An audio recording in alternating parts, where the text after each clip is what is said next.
Hai, Assalamualaikum semua. Bertemu lagi kita dalam video tutorial yang seterusnya. Sebelum saya mulakan sesi pada hari ini, saya doakan supaya kita semua berada dalam keadaan sihat walafiat dan sama-samalah kita menjaga diri kita agar kita dapat mencegah daripada penularan wabak COVID, dan kita doakan supaya negara kita kembali dalam keadaan normal dan dijauhi dengan wabak COVID. Okey. So insyaAllah untuk sesi tutorial kali ini saya insyaAllah akan membincangkan tajuk ataupun unit yang kedua berkaitan dengan pembinaan negara bangsa. Okey. Jadi insyaAllah topik ni saya akan bahagikan kepada dua video. Okey. Yang pertama ialah kita akan membincangkan berkenaan dengan masyarakat kepelbagaian, iaitu kita nak melihat tentang masyarakat-masyarakat yang ada di Malaysia dan kenapa kita dianggap sebagai masyarakat kepelbagaian. Okey. Dan dalam topik ini juga insya-Allah saya akan menceritakan sikit tentang sejarah wujudnya masyarakat kepelbagaian yang ada di Malaysia sekarang. Dan subtopik yang kedua iaitu 2.2 insya-Allah video yang akan datang. Okay. Saya akan pula sambung berkenaan dengan integrasi dan perpaduan nasional. Okay. Maksudnya dalam topik yang kedua nanti kita akan membincangkan tentang dasar-dasar yang dibuat oleh kerajaan dalam melahirkan perpaduan di peringkat nasional. Okey.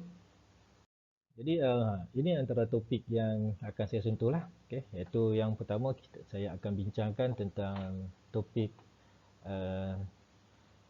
2.1, okay, iaitu masyarakat kepelbagaian. Okay. Jadi sebuah sikit tentang topik 2.1 ni. Yang pertama kita akan melihat tentang sejarah dan latar belakang masyarakat kepelbagaian yang ada di Malaysia. Iaitu kita akan melihat tentang etnik Melayu, etnik Cina, etnik India serta etnik di Sabah dan Sarawak. Okey. Untuk topik 2.2 ni insya-Allah saya akan buat video yang seterusnya lah. So maksudnya hari ini kita hanya membincangkan tentang 2.1. Okey, so kita lihat ini sebuah sikit tentang sejarah dan latar belakang masyarakat kepelbagaian di Malaysia. Yang pertama kita melihat tentang masyarakat Melayu. Okey. Kita kena faham secara umumnya kita ni dipanggil sebagai Melayu. Tapi jika diteliti secara detail, inilah pecahan-pecahan yang ada dalam kalangan masyarakat Melayu. Okey. So contoh kita ada kelompok ataupun suku yang dikenali sebagai Jawa, okay. Kita juga ada yang dikenali sebagai Banjar, okay. Ada juga yang dikenali sebagai Bugis, ada juga yang dikenali sebagai Boyan, ada juga yang dikenali sebagai Minangkabau. Okey. So kalau kata kita melihat tentang sejarah masyarakat Melayu ni, yang pertama kita bincangkan suku ataupun kelompok Jawa. Okay. Jawa ni kalau kita lihat ia berasal daripada mana? Daripada Pulau Jawa. Okay. Datang daripada Pulau Jawa. Jadi antara sebab kenapa diorang datang ke tanah Melayu ni, antaranya ialah kesan daripada dasar yang diperkenalkan oleh penjajah Belanda di Indonesia, iaitu dasar transmigrasi. Jadi transmigrasi ni maksudnya kerajaan Belanda menggalakkan dia orang berhijrah keluar daripada Pulau Jawa. Dan kita kena faham penjajahan Belanda di Indonesia tak sama macam penjajahan British di tanah Melayu. Jadi Belanda ni kalau kita lihat dari segi sejarahnya agak menekan penduduk-penduduk di Indonesia. Jadi orang-orang Jawa ni banyaklah yang datang berhijrah ke tanah Melayu dan kebanyakan mereka terlibat dalam ladang kopi dan juga getah. Okey. So kebanyakan diorang ni menetap di tiga negeri lah, iaitu di Johor, di Selangor, kemudian di Perak. Okey. Jadi tiga negeri lah yang menjadi tumpuan bagi kelompok Jawa. Kemudian yang kedua ialah kita tengok pula tentang kelompok ataupun suku Banjar. Banjar ni kita lihat berasal daripada Banjar Masin. Okey. Satu kawasan di Indonesia yang dikenali sebagai Banjar Masin. So sebab tu dia orang dipanggil sebagai orang Banjar, sebab asalnya daripada Banjar Masin. Yang kedua ialah dia orang ni kebanyakannya terlibat dalam penanaman padi, okay, dan negeri yang menjadi tumpuan di di Malaysia, iaitu di negeri Perak, di Selangor dan juga di Johor. Okey, yang seterusnya ialah kita lihat tentang orang Bugis. Orang Bugis ni kalau kata kita lihat, dia orang ni berasal daripada satu pulau yang dikenali sebagai Pulau Sulawesi. Okey. Jadi kalau kata nak faham kedudukan ni, boleh tengoklah dalam Google dekat mana Pulau Jawa, dekat mana Banjarmasin, dekat mana Pulau Sulawesi. Jadi bagi orang Bugis ni, dia orang berasal daripada Pulau Sulawesi. Okay. Dan kebanyakannya orang-orang Bugis ni terdiri daripada golongan peniaga. Dan negeri yang menjadi tumpuan bagi penduduk Bugis ataupun kelompok Bugis ni adalah di negeri Perak, Selangor, Pahang dan juga Johor. Okey. Dan yang seterusnya lah kita lihat tentang masyarakat ataupun kelompok Boyan. Boyan ni dia berasal dari satu kepulauan di Indonesia yang kita kenali sebagai Pulau Boyan. Okey. Dan kebanyakan dia orang ni terlibat dengan memelihara kuda lumba. Okey, ini antara dia orang punya aktiviti utamalah. Okey. Dan kebanyakan kelompok Boyan ni, dia orang ni kebanyakan yang menetap di Singapura, di Ipoh, Kuala Lumpur, JB dan Pulau Pinang. Dan kalau kita perhatikan, kawasan-kawasan ni adalah merupakan bandar-bandar utama. Okey. Yang seterusnya ialah kita lihat tentang masyarakat atau kelompok Minangkabau. Minangkabau ni berasal daripada Pulau Sumatera. Okey. Dan di tanah Melayu ataupun di Malaysia ni, kebanyakan diorang tertumpu di Negeri Sembilan dan juga Melaka. Cuma uniknya masyarakat Minangkabau ni, diorang mengamalkan satu adat yang berbeza lah dengan kita. Okay, iaitu adat diorang dikenali sebagai adat pepatih. Yang mana dalam adat pepatih ni,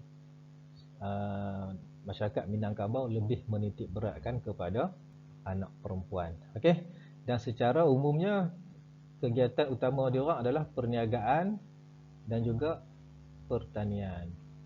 Okey, itu tentang masyarakat Melayu. Jadi ini ialah antara pecahan-pecahan suku yang ada dalam masyarakat Melayu, Jawa, Banjar, Bugis, Boyan dan Minangkabau. Okey, yang seterusnya kita masuk tentang pengenalan umum bagi masyarakat Melayu.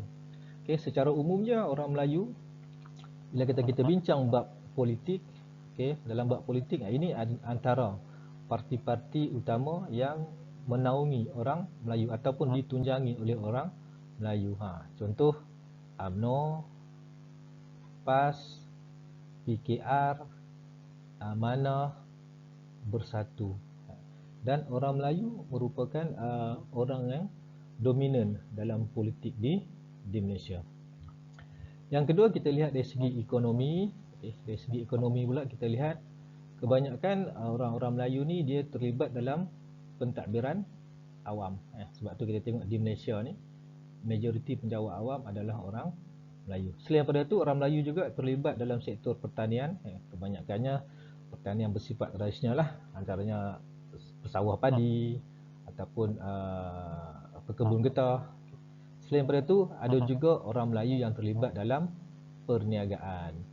Namun secara umumnya, kita boleh mengatakan bahawa masih ramai lagi orang Melayu yang terdiri daripada golongan miskin ataupun kategori B40. Dari segi sosio budaya pula. Okay, dalam bab sosio budaya kita lihat dari segi pakaian. Okay, orang Melayu ada pakaian tradisi dia. Contoh kita ada baju Melayu, kita ada baju kurung, kan? Kemudian dari segi penempatan orang Melayu, majoriti orang Melayu ni dia suka menetap ataupun dia suka dengan suasana di luar bandar. Sebab tu kita tengok ramai orang Melayu menetap di kawasan luar bandar. Dari segi perayaan, antara perayaan yang ada dalam yang diraikan oleh orang Melayu, antaranya kita ada Aidilfitri, Aidil Adha. Selain itu kita ada jugalah Maulidur Rasul, kita ada apa lagi? Kita ada Nuzul Quran. Itu antara contoh-contoh perayaan dalam kalangan orang Melayu. Dari segi kesenian pula, kita ada seni bela diri. Contohnya apa? Silat lah. Kemudian kita ada tarian. Tarian kita ada Mak Yung, Kuda Kepang. Dari segi seni bina, kita boleh tengok contoh rumah-rumah orang Melayu. dululah kita boleh lihat itu ada perbezaan. Ya. Kalau kita lihat orang Melayu Minangkabau, rumah dia style dia ada bucu tajam-tajam di ujungnya. Okey. Itu contohlah kan. Dan dari segi agama, majoriti orang-orang Melayu adalah beragama Islam. Dan sebenarnya kalau kita merujuk pada perlembagaan, orang Melayu itu dia mesti beragama Islam. Itu dalam konteks perlembagaan lah. Sebab tu kita lihat di Malaysia ni, bila kita sebut orang Melayu, kita kaitkan dengan Islam. Bila kita sebut Islam, kita kaitkan dengan orang Melayu. Okey, so yang seterusnya adalah kita lihat tentang sejarah dan latar belakang masyarakat Cina yang ada di Malaysia sekarang. Sama juga macam orang Melayu, secara umumnya kita melihat orang Cina itu adalah Cina. Okay. Tapi bila kata kita melihat lebih dalam, orang Cina juga mempunyai suku-suku ataupun kelompok-kelompok tertentu. Contoh di sini yang pertama kita ada Hokkien, kemudian kita ada Cantonese, kita ada Hakka, kita ada Teochew, kita ada Hailam. Ini contoh-contoh kelompok yang ada dalam masyarakat orang Cina. Okey, kita tengok Hokkien. Hokkien ni biasanya diorang ni terdiri daripada peniaga dan juga pekedai. Dari segi manakala Cantonese pula, diorang ni terdiri daripada pelombong-pelombong dan tukang-tukang yang mahir. Maksudnya contoh tukang kayu. So diorang ni terdiri daripada tukang-tukang yang mahir. Manakala bagi Hakka pula, diorang ni adalah masyarakat yang kita kata terlibat dalam sektor perlombongan. Teochew dia pekedai dan juga peladang, manakala bagi Hailam pula dia adalah kedai makanan dan juga pembekal barang-barang kepada orang. Okey, jadi kalau kita lihat kedai makanan ni, kita pun pernah dengar kan? Contohnya nama mi Hailam. So bila sebut mi Hailam tu, itu maksudnya makanan yang merujuk pada salah satu suku etnik dalam masyarakat Cina. Okey. Yang seterusnya ialah kita lihat pula secara sejarah kedatangan etnik Cina. Okey. So dalam bab sejarah kedatangan ni kita pecahkan kepada 3 tempoh masa, iaitu sebelum Kesultanan Melayu Melaka, zaman Kesultanan Melayu Melaka dan juga zaman penjajahan British. Okey. Dan kalau kita lihat sebelum Kesultanan Melayu Melaka, banyakkan orang-orang Cina ni dia datang ke tanah Melayu, dia membawa pengaruh Hindu dan Buddha. Jadi maksudnya dia orang datang bukanlah nak nak menetap secara tetap kat sini, tapi dia datang sekadar untuk menyebarkan agama pada masa itu.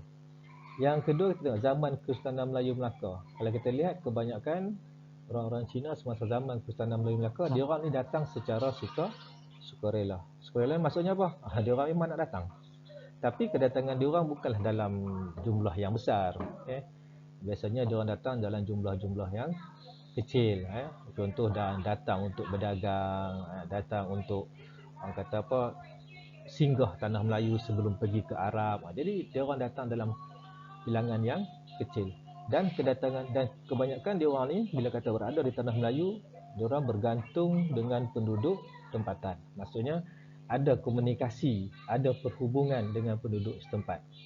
Jadi kalau kita lihat ke sini sebagai contohnya, maka lahirlah satu kelompok yang kita kenali sebagai Baba dan Nyonya. Dan biasa Baba dan Nyonya kita dapat lihat di kalangan masyarakat orang Cina yang ada di Melaka. Okey. Jadi ini berbeza pula ketika zaman penjajahan British. Semasa zaman penjajahan British, kedatangan orang-orang Cina ni adalah dirancang. Maksud dirancang ni macam mana? Memang diorang ni dibawa masuk oleh pihak British. So kalau sebelum ni diorang datang secara sukarela, sekarang ni diorang dirancang, dibawa masuk oleh British. Okey. Dan seterusnya ialah diorang datang pula dengan bilangan yang ramai. Okey.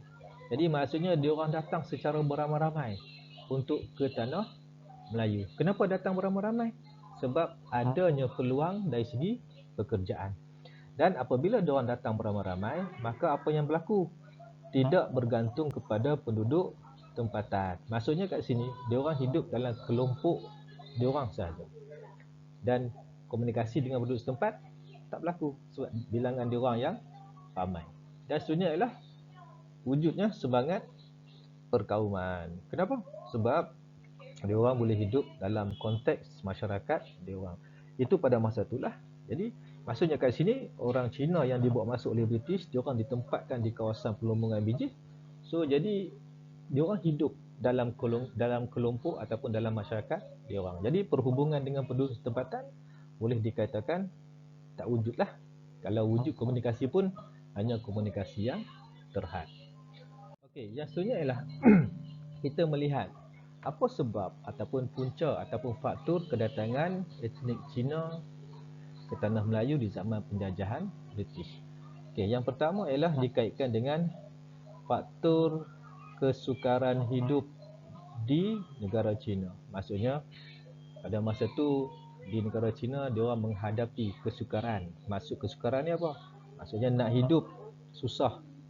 Kenapa susah? Antara sebab susahnya ialah bilangan penduduk yang ramai di negara China. Sedangkan kawasan untuk pertanian adalah terhad. Okey, yang kedua ialah ketidakstabilan politik di negara China. Jadi pada masa tersebut keadaan negara China juga tak stabil.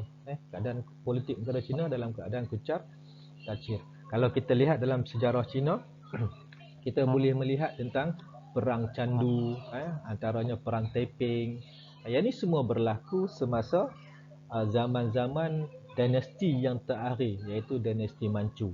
Jadi kalau kita mengkaji tentang sejarah Manchu, kita melihat bahawa wujudnya ketidakstabilan politik yang menyebabkan keadaan negara China boleh dikatakan huru-hara dan juga tak aman. Okey. Yang ketiga ialah kenapa orang Cina datang ke tanah Melayu? Antaranya dikaitkan dengan perkembangan biji timah dan getah. Maksudnya di sini adanya peluang pekerjaan untuk orang Cina datang ke tanah Melayu. Dan kita kena faham kebanyakan orang-orang Cina ataupun imigran Cina pada masa itu datang ke tanah Melayu, dia orang terlibat dengan sektor perlumbungan biji timah. Sebab apa? Sebab penjajah British memang bawa masuk pelumbung-pelumbung Cina, imigran Cina secara khas untuk diletakkan ataupun ditempatkan atau untuk bekerja di sektor perlumbungan biji timah. Okey, yang keempat, kenapa dia orang datang ke tanah Melayu dikaitkan dengan apa? Kestabilan politik tanah Melayu. Maksudnya keadaan politik pada masa tanah Melayu pada masa itu dalam keadaan yang aman. Bukan tak ada peperangan, ada peperangan. Tetapi secara keseluruhannya politik tanah Melayu dalam keadaan yang stabil ataupun dalam keadaan yang aman. Jadi kita kena faham bila politik stabil, politik suasana negara dalam keadaan aman, secara tak langsung ini menyebabkan berlaku perkembangan ekonomi. So bila perkembangan ekonomi berlaku, maksudnya wujudlah banyak peluang pekerjaan. Okey, selain pada itu kita lihat kemudahan untuk berhijrah. Adanya kemudahan untuk berhijrah. Maksudnya kat sini diorang nak datang tanah Melayu mudah. Contoh, diorang boleh datang dengan kapal dan kedatangan diorang pula bukan dihalang. Malahan diorang ni memang digalakkan untuk datang ke tanah Melayu sebab pada masa itu tanah Melayu memerlukan buruh yang ramai. Okey. Kemudian kita lihat yang seterusnya ialah sikap orang Cina sendiri. So orang Cina ni kalau kita lihat sikap dia suka berhijrah dan dia suka berusaha. Yang ni perkara yang patut kita ambil ni. Jadikan pengajaran. Kita ambil jadikan iktibar. Dia orang ni rajin berhijrah dan juga berusaha. So dalam Islam sendiri pun kita lihat Nabi minta supaya kita ni berhijrah, berhijrah daripada yang kurang baik kepada yang lebih baik. Okey, itu tentang sebab atau punca atau faktor kedatangan orang Cina ke tanah Melayu pada zaman penjajahan. Okey. Yang seterusnya kita lihat. Secara umumnya orang Cina di Malaysia sekarang ni kalau kita lihat dari segi politik, ada parti-parti untuk orang Cina. Contoh untuk orang Cina kita ada parti apa? Kita ada parti saya salah tulis. Parti MCA, okey. Sorry, saya tulis MAC pula. MCA. Okey, maaf ya. Okey, parti MCA, parti Gerakan dan juga parti DAP. Ini contoh, ada lagi lah parti-parti yang lain tapi kita ambil contoh 3 parti. Dan dari segi ekonomi kalau kita lihat orang Cina memang kita kenal sebagai satu kelompok ataupun satu etnik yang jenis suka bekerja sendiri. Dan biasanya sektor tumpuan diorang adalah sektor perniagaan. Okay, dari segi budaya pula kalau kita lihat, terdiri daripada pelbagai suku lah, macam yang kita bincang tadi dah, ada Hailam, ada Hokkien, ada Mandarin. Namun bahasa pengantar utama adalah bahasa Mandarin. Kita dekat Malaysia ni, orang Cina menggunakan bahasa Mandarin sebagai bahasa utama. Okey. Dari segi perayaan pula, ada beberapa perayaan, contoh Tahun Baru Cina, perayaan Kuih Bulan, lagi kita ada Hantu Lapar. Itu contoh-contoh perayaan dalam masyarakat Cina. Dan secara umumnya, majoriti masyarakat Cina beragama Buddha. Namun ada juga sebilangan yang mengamalkan kepercayaan Konfusisme. Okey. So, kita sambung kepada masyarakat yang ketiga, iaitu kita tengok tentang etnik India. Okey. Okey, bagi masyarakat India pula, kalau kita lihat sejarah ataupun kelompok yang ada dalam masyarakat India. Yang pertama kita ada kelompok masyarakat Tamil. Okey, kita juga ada Malayali, ada Telugu dan ada Sikh. Okey, jadi ini antaranya lah sebab kalau ikutkan ada lagi, tapi ini antara kelompok-kelompok yang ada dalam masyarakat India. Dan secara umumnya kita melihat diorang ni semua adalah masyarakat India. Tetapi bila kita melihat lebih dalam, kita akan lihat inilah antara kelompok-kelompok yang ada dalam masyarakat India di Malaysia.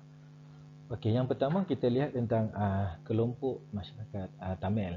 Okey, jadi kalau kita lihat asalnya daripada Tamil Nadu, iaitu satu negeri yang berada di negara India. Dan Tamil adalah merupakan kelompok yang terbesar yang ada di Malaysia lah. Dan kebanyakan diorang ni pada satu ketika ataupun semasa zaman penjajahan British, kebanyakannya terlibat dalam sektor ladang getah dan sawit. Okey, yang kedua kita lihat Malayali. Malayali dia berasal daripada pantai Malabar. Okey, tak nampak asal. Okey, pantai Malabar. Okey, ni sorry. Allah Akbar. Okey, saya padas Okey, berasal daripada pantai Malabar. Okey. Okey, dan diorang ni juga dikenali sebagai orang Malabari, iaitu merujuk kepada tempat kedatangan diorang. Dan kebanyakan daripada masyarakat Malayali ini bekerja di ladang dan juga ada juga yang terlibat di sektor profesional. Okay. Maksud sektor profesional ni contoh seperti apa, jadi kerani, okay. Dan ada juga diorang ni yang terlibat dengan kedai makan. Okey, yang ketiga kita ada Telugu. Okey, Telugu ni berasal daripada Andhra Pradesh. Okey, juga satu kawasan di ataupun satu negeri di India. Okey, Andhra Pradesh. Tapi golongan dia orang ni tak ramai lah, sekitar 4% je yang ada di tanah Melayu daripada keseluruhan masyarakat India yang ada di tanah Melayu pada masa itu. Dan kebanyakan dia orang ni terlibat sebagai buruh ladang. Okey. Dan seterusnya kita ada masyarakat Singh. Singh ni iaitu dia berasal daripada Punjab, ataupun kita kenali dia orang ni sebagai masyarakat Punjabi. Okey, dia orang berasal daripada Punjab. Dan diorang ni kebanyakannya terlibat dalam sektor kepolisan dan juga perkhidmatan kereta api. Itu sedikit lah tentang masyarakat India yang ada di Malaysia dari segi pecahan kelompok-kelompok masyarakat India. Dan yang seterusnya adalah kita lihat secara umumnya tentang sejarah kedatangan masyarakat India ni. Sama juga kita pecahkan kepada 3 tempoh masa, iaitu sebelum Kesultanan Melayu Melaka, zaman Kesultanan Melayu Melaka dan juga zaman penjajahan. Okey, zaman sebelum Kesultanan Melayu Melaka, kebanyakannya diorang ni datang dan bertapak di lembah Bujang. Sebab tu kita tengok adanya candi-candi di kawasan lembah Bujang. Dan kebanyakan diorang ni mengamalkan pengaruh Hindu. Minta maaf lah, salah hijau. Mengamalkan pengaruh Hindu. Okey, semasa zaman Kesultanan Melayu Melaka pula, pada masa itu lahirnya satu kelompok yang kita kenali sebagai India Muslim. India Muslim maksudnya masyarakat India tapi beragama Islam, ataupun yang baru convert kepada Islam. Dan kebanyakan masyarakat India pada zaman Kesultanan Melayu Melaka diorang ni memegang jawatan-jawatan yang besar dalam kerajaan pada masa tu. Contohnya jawatan bendahara Kalau patut pernah belajar tentang sejarah kesultanan Melayu Melaka, contoh kita mungkin pernah dengar nama nama tokoh, Allah, sorry saya terlupa apa nama tokoh tu. Sorry, minta maaf, saya lupa nama tokoh tu. Apalah, kita sambung. Kemudian selain daripada itu, zaman penjajahan British, kebanyakannya orang masyarakat India ni terlibat dengan sektor perladangan getah. Sorry, minta maaf, ladang getah, sorry. Dan kedatangan masyarakat India ke tanah Melayu ni, dia ada kaedah ataupun dia ada sistem kedatangan diorang. Yang pertama ada sistem kontrak, yang kedua ada sistem Kangani. Okey. Okey, antara sebab ataupun faktor kedatangan masyarakat India ke tanah Melayu, yang pertama dikaitkan dengan kesukaran hidup di India. Yang ni semua kesan daripada penjajahan British ke India lah. Jadi ini menyukarkan penduduk India di negara India. Jadi diorang datang ke tanah Melayu untuk mencari kehidupan yang lebih baik. Okey. Kemudian selain daripada itu, ekonomi tanah Melayu juga pada masa sedang berkembang. Jadi ekonomi berkembang, banyaklah peluang pekerjaan. Okey, yang ketiga adalah galakkan daripada penjajah British. Maksudnya penjajah British juga menggalakkan kedatangan diorang ke tanah Melayu kerana keperluan buruh yang mendesak di sektor perladangan getah terutamanya pada masa itu. Jadi ini memberikan satu peluang untuk imigran India pada masa itu datang ke tanah Melayu untuk mencari kehidupan yang lebih baik. Okey, secara umumnya masyarakat India dia dari segi politik terlibat dengan parti MIC. Okey. Selain daripada itu ada juga yang jadi terlibat dengan parti DAP dan juga PKR. Dari segi ekonomi, kebanyakan masyarakat Cina masyarakat India terlibat dengan pertanian dan perniagaan. Ini antaranya lah, bukannya semua. Okay. Tapi antara yang sektor utama dia adalah pertanian dan perniagaan. Okey. Selain daripada itu, dalam masyarakat India juga mengamalkan sistem kasta. Okay. Sistem kasta. Dan antara perayaan yang diraikan oleh masyarakat India, kita ada Deepavali, kita ada Thaipusam dan juga kita ada perayaan Pongal. Dan majoriti masyarakat India adalah beragama Hindu. Okey, ini dari segi agama lah. Okey. Yang seterusnya adalah kita nak melihat tentang masyarakat Bumiputera di Sarawak. Okey. Di Sarawak kita ada masyarakat ataupun kelompok yang kita panggil sebagai Melayu, Lanau, Iban, Penan dan Kelabit. Ini contoh, sebenarnya ada banyak lagi tapi kita tak akan bincangkan semua. Banyak jadi kita ambil antara contoh yang ada lah. Jadi yang pertama kita bincang tentang masyarakat Melayu. Masyarakat Melayu ni kebanyakannya berasal daripada Sumatera, Indonesia. Dan diorang ni kebanyakannya di Sarawak tinggal di kawasan pesisir pantai. Okey. Dan masyarakat Melayu ni adalah masyarakat yang beragama Islam. Okey. Yang kedua Melanau. Melanau kebanyakannya tinggal di Sungai Igan, Sungai Oya dan juga Sungai Mukah. Dan diorang ni juga adalah beragama Islam. Dan diorang ni banyak mengamalkan ataupun berasimilasi dengan masyarakat Melayu. Jadi banyaklah budaya-budaya Melayu yang masyarakat Melanau ni amalkan. Yang ketiga kita ada Iban. Iban ni kalau kita lihat nama lain juga dikenali sebagai Dayak Laut. Bahagian Dayak lah. Asal diorang ni adalah Kalimantan, iaitu di Sungai Kapuas. Dan Iban adalah merupakan kaum terbesar yang ada di Sarawak. Kebanyakan diorang tinggal di Sungai Sekerang, Sungai Batang, Lupar. Okey, kemudian yang keempat kita ada Penan. Penan ni satu masyarakat peribumi yang ada di Sarawak dan kebiasaannya diorang ni hidup berpindah randah di dalam hutan. Okay. Yang terakhir kita lihat tentang Kelabit, tertumpu di Sungai Beram, Sungai Rejang, dan antara pengkampungan terkenal bagi masyarakat Kelabit ni adalah di Bario. Dan diorang ni kebanyakannya tinggal di kawasan rumah panjang. Okey. Dan seterusnya kita lihat pula tentang Bumi Putra di Sabah. Okey. Di Sabah pun sama, banyak juga suku-suku kaum dia, tapi kita hanya bincangkan 5 sajalah. Okey, yang pertama kita ada Kadazan Dusun, ada Bajau, ada Murut, ada Sulu dan juga Brunei. Okey, kita tengok satu persatu. Kadazan. Kadazan adalah merupakan kaum yang terbesar di Sabah. Dan dikenali juga sebagai orang dusun. Sebab tu kadang kita panggil dia Kadazan Dusun. Berasal daripada Kalimantan, Indonesia lah. Manakala Bajau pula berasal daripada Pulau Mindanao dan juga Pulau Sulu. Yang ni dekat dengan mana? Dekat dengan Filipina lah. Dikenali juga sebagai orang laut, okey, ataupun orang Samal. Ini gelaran bagi orang Bajau lah. Okey, tumpuan ataupun penempatan utama dia orang dekat mana? Dekat Semporna, Kota Belud dan juga Pulau Timbang. Okay. Bagi masyarakat Murut pula, kebanyakan dia orang tinggal di kawasan Tenom, Rundu, Pensiangan, okay, dan kebanyakan daripada dia orang suka hidup berpindah randah. Okey. Kemudian kita tengok pada kelompok Sulu pula. Sulu berasal daripada Kepulauan Sulu. Kepulauan Sulu ni dekat mana?